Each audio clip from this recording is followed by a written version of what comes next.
নিজের সবটুকু যার জন্য ত্যাগ করেছেন, সেও কিন্তু একদিন বলবি, কেন করেছিলি? আমি কি করতে বলেছিলাম? সমস্ত সমস্যায় তার পাশে থাকার পরেও একদিন শুনতে হবে, আমার সমস্যা আমি মিটিয়ে নিতে পারতাম, তুমি না থাকলেও চলতো।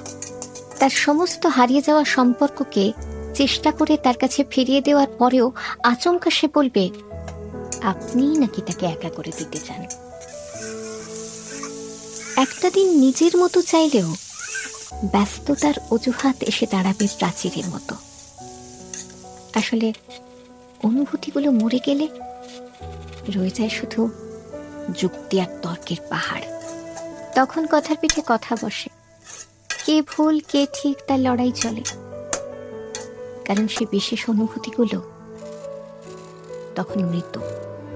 তাই যার জন্য সব ছাড়ছেন সেও একদিন বলবে স্বার্থপর। সেটা বুঝে নিয়েই ত্যাগ করুন, কষ্ট কম পাবেন। কারণ আমরা মুখে যতই বলি এক্সপেকটেশন রাখি না।